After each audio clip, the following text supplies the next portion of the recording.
is the first numerical of bolted frame connection. तो देख लेते हैं क्या बोला गया है क्वेश्चन में. An ISMB 450 carrying UDL of 50 kN per meter has effective span of 8 meters. This is to be connected to the wave of ISLB 350. Design the frame connection using 20 mm black bolt property class 4.6 and take ultimate and yield strength of material, that is 410 megapascal and 250 megapascal respectively. So हम लोग देख सकते हैं कि suppose this is the section ISMB 450. ये आपका ISMB 450 का section है, ठीक है. तो ये जो 450 है that is overall depth 450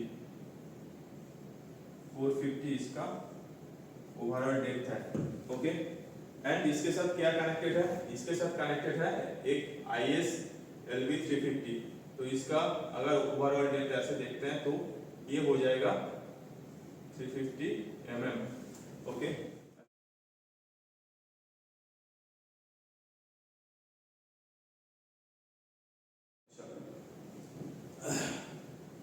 तो 50 किलो न्यूटन इसमें गिवन है, इसमें 50 किलो न्यूटन पर मीटर. तो क्या बोले थे फर्स्ट क्लास में कि जिसके लिए लोड गिवन रहेगा वो आपका प्राइमरी बीम हो जाएगा. तो in that case ISMB 450 is your primary beam and ISLB 350 is secondary beam, okay. तो देख लेते हैं गिवन क्या क्या है. तो फर्स्ट ऑफ ऑल जो गिवन है दैट इज W कितना गिवन है? W गिवन है 50 किलो न्यूटन पर मीटर. UDL गिवन है 50 किलो न्यूटन पर मीटर. अच्छा, और क्या गिवन है? Dia of bolt 20 mm black bolt. तो dia of bolt D equal to 20 mm. So from the IS code design specifications हम लोगों को क्या बताया? अगर 20 mm डाया होता है तो उसके साथ क्लियरेंस 2 mm ऐड होके डिनोट हो जाएगा आपका 22 mm, ओके. और क्या गिवन है? FU गिवन है. FU for this material, FU for this I section, मतलब जो जिस स्टील से बना है उस स्टील का FU 410 मेगापास्कल एंड मतलब FU मतलब अल्टीमेट स्ट्रेंथ जो है एंड इसका yield strength that is 250 megapascal, okay. And आप क्या गिवन है? बोल्ट. कौन सा bolt? Black bolt, that is normal bolt जो होता है उसका प्रॉपर्टी क्लास 4.6. तो वहां से हम लोगों को क्या मिलेगा? जो FU ultimate strength for bolt that is 400 megapascal and FY ultimate yield strength of bolt that is 240 megapascal, ठीक है. ये सब फाइंड आउट करना आता है, ओके. एंड अब जो सेक्शन गिवन है एक सेक्शन, तो इन दोनों सेक्शंस को अगर हम लोग SP6 से उसको अगर देखेंगे, जैसे कि हम एक इसका कोड का पेज अटैच कर देंगे, ओके. तो वहां से हम लोगों को क्या मिलता है? ISMB 450 का H ऑलरेडी गिवन है 450 mm.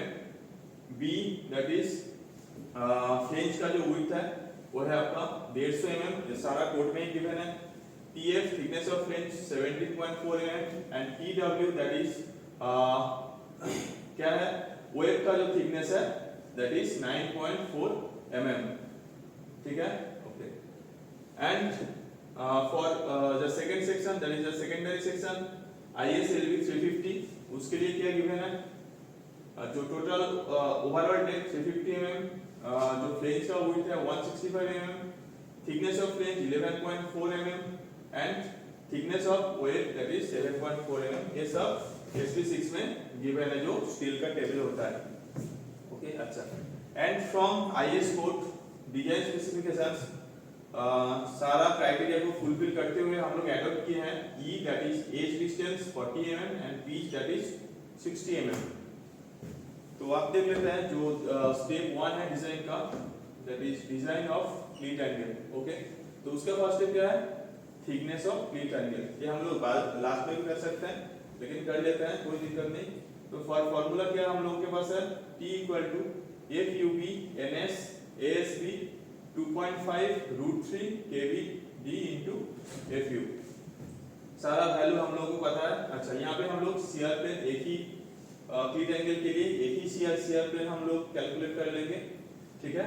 ओके, तो NS का वैल्यू 1 हो जाएगा। बाद में हम लोग यहाँ पे क्या फाइंड आउट करना होगा, केवी का वैल्यू हम लोग को कोड से मिलता है IS 800 से। IS 800 से क्या मिलता है, KV is the minimum of E/3D0 P/3D0 minus 0.25 FUB/FU and 1.0। इन चारों में से जो सबसे मिनिमम होगा वो हम लोग का केवी का वैल्यू हम लोग उसको कंसीडर करेंगे। तो आफ्टर सॉल्विंग दिस हम लोग को मिलता है केवी का वैल्यू 0.6, केवी का वैल्यू 0.6। तो सारा वैल्यू पुट करते हैं। P का वैल्यू आता है 5.9 mm, तो जिसको हम लोग इवन नंबर पे कन्वर्ट कर लेते हैं, तो हम लोग को क्या मिल जाता है, एक राउंड फिगर में करने के बाद 6 mm हम लोग as a thickness of cleat angle उसको हम लोग कंसीडर कर लेते हैं। ओके, तो डिजाइन जो ये प्रोसीजर है उसका स्टेप 1 में क्या है, स्टेप 1 में है design of connection of cleat angle with secondary beam. अच्छा, तो जो डायग्राम अभी ड्रॉ किए थे, डायग्राम में आप देख सकते हैं जो हम लोग के पास है क्या है, जो सेकेंडरी बीम है। अच्छा, सेकेंडरी बीम का सेक्शन कौन सा था, ISLB 350। ओके, अच्छा, एक और चीज, जो सेकेंडरी बीम है वो आपका डबल शेयर में रहेगा। क्यों रहेगा, वो हम प्रीवियस वीडियो में जो फर्स्ट लेक्चर अपलोड किए हैं उसमें दिया हुआ है, तो वो देख लेना आप लोग, क्लियर हो जाएगा। ओके, तो फर्स्ट हम लोग क्या फाइंड आउट करते हैं, VDSB, that is design share capacity of a bolt. Okay, तो VDSB का फॉर्मूला क्या है, FUB/√3 NN ANB plus NS ASB by gamma MB। gamma MB is the partial factor of safety. Okay, तो FUB का value कितना है, 400। Okay, अच्छा, ये वाला पार्ट शुरुआत में बताए थे फर्स्ट क्लास में कि ये पार्ट 0 हो जाएगा। क्यों हो जाएगा, वो प्रीवियस वीडियो में बताया हुआ है। अच्छा, NS इक्वल टू 2 है। ओके, तो 400 into 2 into pi/4 20 square, that is ये कितना आ रहा है, 116 किलो न्यूटन। अच्छा, तो बोल्ट का स्ट्रेंथ फाइंड आउट करने के लिए हम लोग को क्या चाहिए होता है, बोल्ट का स्ट्रेंथ फाइंड आउट करने के लिए shear capacity and bearing capacity दोनों चाहिए होता है। तो according to IS code bearing capacity का फॉर्मूला क्या है, BDPP equal 2.5 KB DT FU that is FU रहता है, तो हम ये प्लेट का है, तो दैट इज हम लिखे हैं FUP by gamma MB। Okay, सारा वैल्यू पुट करते हैं। ओके, अच्छा, यहाँ पे T क्या है, यहाँ पे T लिए हैं हम लोग, जो एज पर डायग्राम हम लोग देख सकते हैं कि ये OF के साथ OF का कनेक्शन हुआ है, ठीक है। जब OF के साथ OF का कनेक्शन हुआ है तो ऑब्वियसली हम लोग थिकनेस ऑफ OF लेंगे, ठीक है। तो सारा वैल्यू पुट करने के बाद जो बियरिंग कैपेसिटी ऑफ बोल्ट आता है दैट इज आपका 72.82 किलो न्यूटन। एंड इसका जो आया था शियर कैपेसिटी दैट इज कितना आया था, 116 किलो न्यूटन। तो स्ट्रेंथ ऑफ बोल्ट कितना होगा, strength of a single bolt that is होगा आपका ये दोनों का मिनिमम, जो आपका 72.82 किलो न्यूटन। ओके, तो नेक्स्ट स्टेप क्या है, मैक्सिमम सपोर्ट रिएक्शन। फॉर्मूला क्या है, WL/2 फॉर UDL। ओके, तो W 50 L 8 मीटर्स by 2, तो कितना आता है 200 किलो न्यूटन। तो इसको हम लोग को फैक्टर करना है, तो हम लोग इसको क्या करेंगे, फैक्टर ऑफ सेफ्टी से मल्टीप्लाई करेंगे, दैट इज 1.5 into 200, तो कितना आता है 300। Okay, 300 kilo Newton. Okay, so number of bolts, अभी number of bolts find out करने का फॉर्मूला क्या है, FU/R। तो FU कितना है, FU है 300/R that is 72.82 kilo newton, ठीक है। तो कितना आ रहा है 2.75, तो इसको इवन नंबर करके और थोड़ा बढ़ा के हम 4 नंबर लिए हैं। तो जो सेकेंडरी बीम है, सेकेंडरी बीम के साथ क्लीट एंगल का जो कनेक्शन है उसके लिए हम लोग 4 बोल्ट का यूज करेंगे। ओके, तो नंबर ऑफ बोल्ट्स किसके साथ, जो क्लीट एंगल को हम अटैच करेंगे विथ सेकेंडरी बीम, वो कितना आया 4, नंबर ऑफ बोल्ट्स है 4, मतलब 4 बोल्ट हम लोग यहाँ पे अटैच करेंगे, इस जगह पे हम लोग अटैच करेंगे। तो ये कौन सा है सेकेंडरी बीम, तो कुछ हम लोग ऐसे करके 4 बोल्ट को अटैच कर सकते हैं।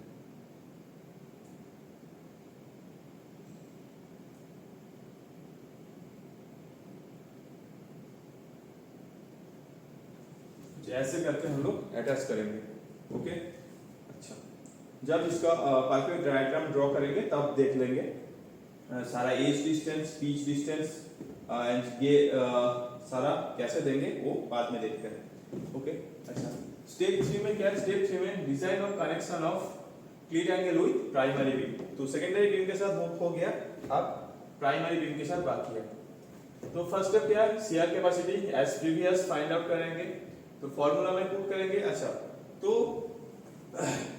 हम लोग अगर डायग्राम को अच्छे से देखेंगे तो इस केस में देखेंगे जो हम लोग का सेंट पोर्शन में शियर प्लेन है वो 1 है, ठीक है, शियर प्लेन इस केस में 1 है, तो सारा वैल्यू पुट करेंगे, ठीक है। बस प्रीवियस केस में शियर प्लेन 2 था, इस केस में शियर प्लेन 1 हो जाएगा, बाकी सब कुछ सेम रहेगा, और वैल्यू कितना आता है 58 kilo Newton. Okay, bearing capacity, bearing capacity बस यहाँ पे क्या चेंज होगा, जो थिकनेस है, यहाँ ये जो थिकनेस ऑफ वेव है, ये जो थिकनेस ऑफ वेव है, जैसे कि वेव के साथ वेव कनेक्ट हो रहा है, तो इस केस में थिकनेस ऑफ वेव चेंज होगा। For primary beam that is thickness of wave is 9.4 mm। Okay, तो सारा वैल्यू पुट करने के बाद स्ट्रेंथ ऑफ जो बियरिंग कैपेसिटी आता है वो कितना आता है, बियरिंग कैपेसिटी जो आता है वो आता है 92.5 kilo newton. So strength of the bolt क्या होगा, दोनों का minimum that is 58 kilo newton, ठीक है। ओके, अच्छा, तो maximum support reaction as previous 200 kilo newton, factor support reaction that is maximum support reaction multiply by factor of safety that is 300 kilo Newton. Okay, अच्छा, तो इस case में number of bolt कितना होगा, इस केस में हम लोग का नंबर ऑफ बोल्ट्स आ रहा है 5.17 आ रहा था, इसको हम इवन नंबर करके 6 नंबर ऑफ लिए हैं। अच्छा, तो जैसे कि ये इस डायग्राम में देख सकते हैं कि ये आपका कौन सा बीम है, ये आपका सेकेंडरी बीम है, एंड जो बड़ा वाला है ये आपका प्राइमरी बीम है। अच्छा, तो प्राइमरी बीम के साथ अटैच करने के लिए दोनों साइड में हम लोगों को क्लीट एंगल लगाना पड़ेगा, तो इसीलिए बोल्ट भी दोनों साइड में देना होगा। तो इसीलिए जितना नंबर ऑफ बोल्ट हम लोग को मिलता है उसको हम लोग 2 से डिवाइड कर देंगे। सो नंबर ऑफ बोल्ट ऑन इस साइड हो जाएगा 3, ठीक है, तो 3 इधर 3 उधर हम लोग प्लेस करेंगे for connection of cleat angle with primary beam.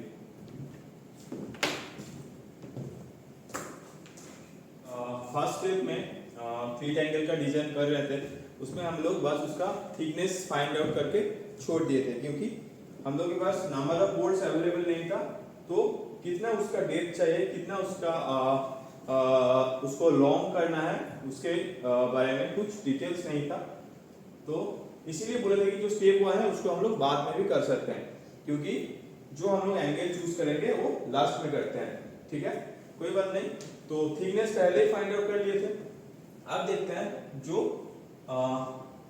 Length है, लेंथ ऑफ क्लीट एंगल, मतलब कितना लॉन्ग होगा, कितना लॉन्ग हम लोग प्रोवाइड करेंगे, एंड उसका डेप्थ कितना होगा, मतलब basically specification of cleat angle, ठीक है, तो कितना लेंथ का होगा और कितना डेप्थ का होगा वो हम लोग प्रोवाइड करते हैं, तो वो देख लेते हैं।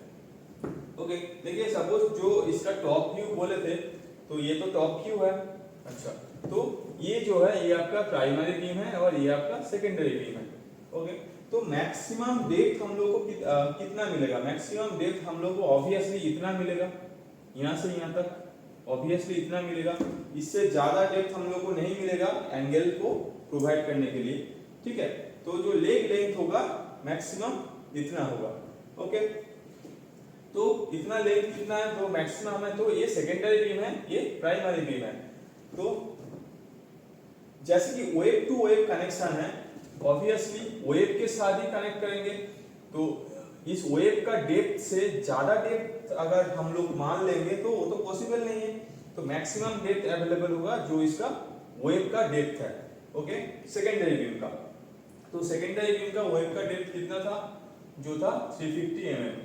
तो इसका तो मैक्सिमम लेंथ कितना होगा, ये था h माइनस 2tf। h क्या है, depth of the beam, that is secondary beam. तो 350 minus tf that is thickness of lens, इसका जो थिकनेस है 11.4 mm, 11.4 mm, 2 टाइम्स उससे डिडक्ट करेंगे तो ये आता है 327.2 mm, जो मैक्सिमम डेप्थ हम लोग के पास अवेलेबल है, जिसको हम लोग प्रोवाइड कर सकते हैं फॉर मतलब क्लीट एंगल को देने के लिए। इतना हम लोग के पास मैक्स अवेलेबल है। ओके,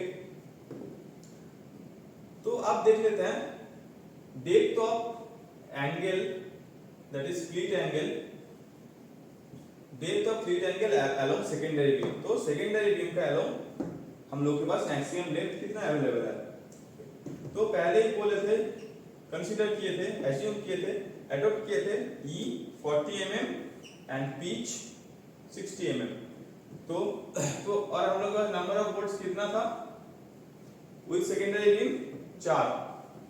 ओके, तो अगर 4 होता है, जैसे कि आप डायग्राम में भी देख सकते हैं, तो एक साइड का एज, फिर दोनों का बीच में पिच, जैसे कि 4 है तो बीच में 3 पिच होगा, ठीक है, 4 है तो बीच में 3 पिच होगा एंड लास्ट में एज डिस्टेंस। तो टोटल डेप्थ मिल रहा है 260 mm, जो कि है less than edge dash. Edge dash क्या है, edge dash is maximum available depth. तो मैक्सिमम अवेलेबल से कम है तो ये ओके है। ओके, अब देख लेते हैं depth of angle along main beam. Okay, तो मेन बीम का अलोंग हम लोग का टोटल 6 नंबर ऑफ बोल्ट मिला था, लेकिन हम लोग बोले थे इस साइड में 3-3 करके दे देंगे। ओके, तो उस केस में लेंथ ऑफ क्लीट एंगल कितना होगा, 3 है, मतलब एक एज यहाँ का, दूसरा एज यहाँ का, और बीच में 2 पिच है, ठीक है, 2 पिच है। ओके, 2 पिच है तो कितना होगा, एक एज दोनों साइड का एज और बीच में 2 पिच, दैट इज 200 mm। ये भी लेस देन है एज डैश से, that is the maximum depth. कितना है एज डैश, 327.2 mm। तो उससे कम है तो हेंस ओके। तो